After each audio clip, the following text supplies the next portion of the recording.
ETF index mutual funds నేర్చుకుని stock మార్కెట్లో రాణించాలనుకుంటున్నారా? వెంటనే ఈ నెంబర్కి కాల్ చేయండి.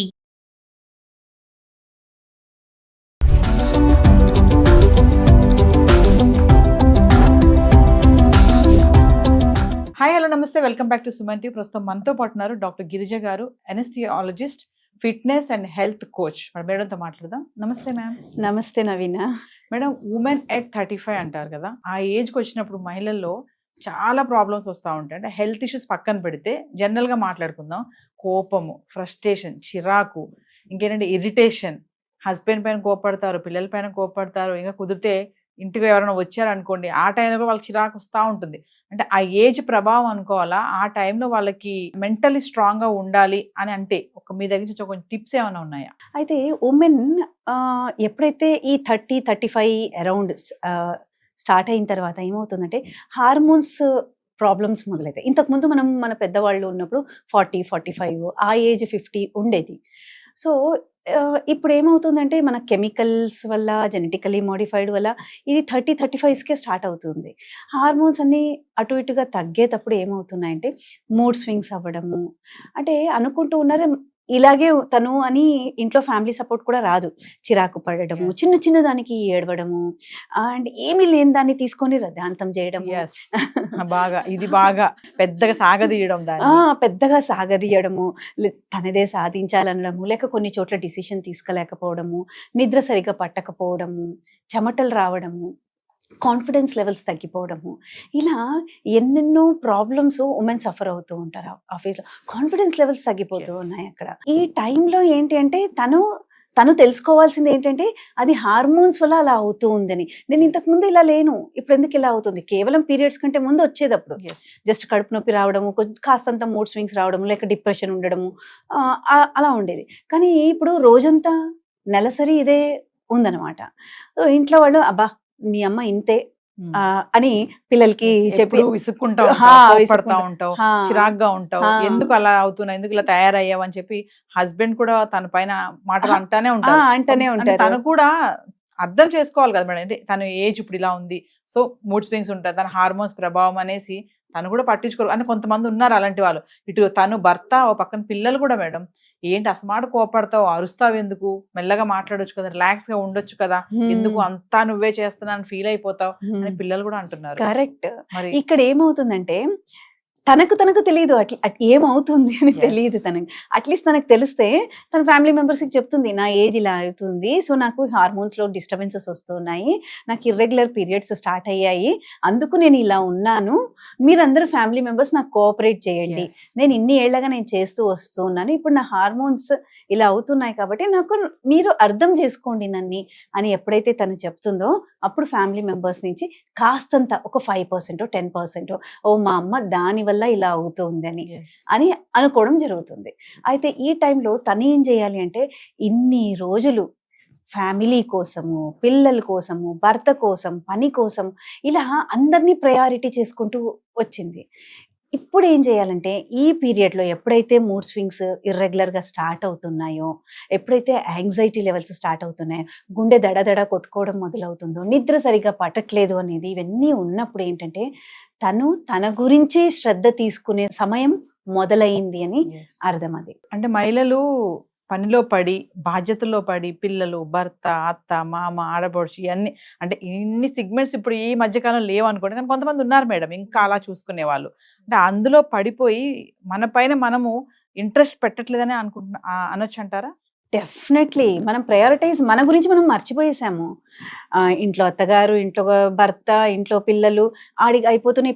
ఇప్పుడు పనికి కూడా వెళ్తున్నాం కదా మనము, మొదలైపోయింది.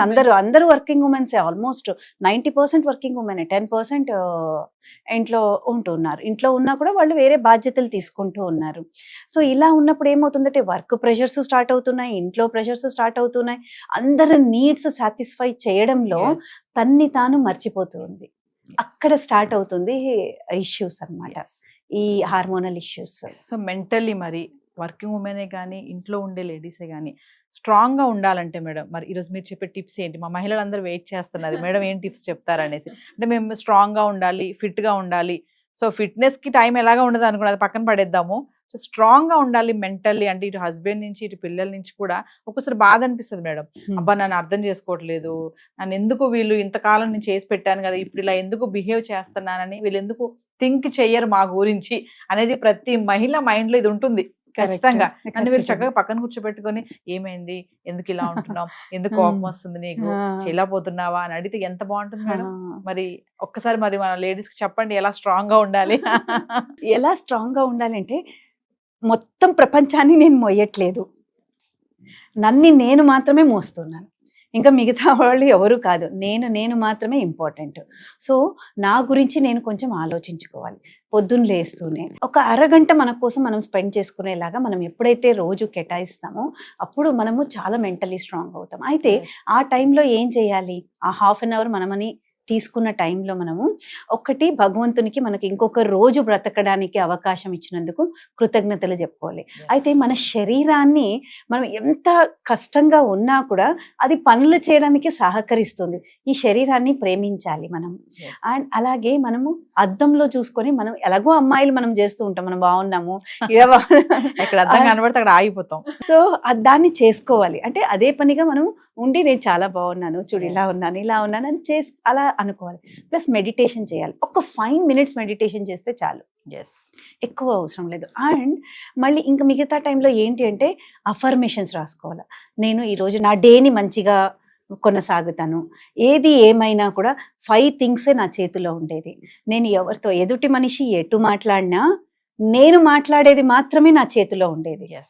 సో నా మాటలు, నా థాట్స్, నా ఫీలింగ్స్, నేను చేస్తూ ఉండే పనులు ఇవి మాత్రమే నా చేతిలో ఉన్నాయి. నేను చెప్తూ ఉండేది బాబు వింటున్నాడా లేదా అది కాదు, నేను చెప్తూ ఉన్నాను, అతను ఎంత పర్సీవ్ అవుతాడో అవుతాడు, లేకుంటే లేదు. అతన్ని నేనేమైతే చేయాలనుకున్నాను అతని పైన రుద్దడం కానీ అలా చేయకూడదు. సో ఈ 5 things నాతో ఉన్నాయి అని అనుకొని దాన్ని మాత్రమే స్ట్రాంగ్ చేసుకుంటూ వెళితే, అంటే ఎదుటి మనిషితో మనం మాట్లాడే విధానము, మన ఫీలింగ్స్ ఎదుటి మనిషితో ఉండడం, మన థాట్స్, మన వర్డ్స్, మన యాక్షన్స్ ఇవన్నీ మాత్రమే మన చేతిలో ఉంటాయన్నమాట. ఇప్పుడు వెళుతూ ఉంటాము, ట్రాఫిక్ జామ్ అయింది అంటే వీళ్ళడ్డం వచ్చారు వాళ్ళ ఇవన్నీ మళ్ళీ your thoughts are disturbing. Okay, it is time to relax here, relax అవుదాం. సో ఏ పనులు ఉన్నాయి నాకు నెక్స్ట్, దీన్ని ప్లాన్ చేసుకుందాం. ఇలా మనం మన కంట్రోల్లో ఉండేటి మాత్రమే మనము ఎక్కువ ఫోకస్ చేయడం వల్ల we will become mentally strong, amazing people. అంటే మన రిలాక్స్ కి మనమే బ్రేక్ వేసుకుంటున్నాం అనమాట, ఎక్కువగా ఆలోచించి అంతా నేనే చేసేస్తున్నాను ఎవరు లేరు. సో అలాంటి నెగిటివ్ థాట్స్ లేకుండా హ్యాపీగా మూవ్ అవ్వాలంటున్నారు. కరెక్ట్, హ్యాపీగా మూవ్ అవ్వాలి. అండ్ బాధ్యతలు అనేది ఇద్దరు సమానంగా తీసుకోవాలి.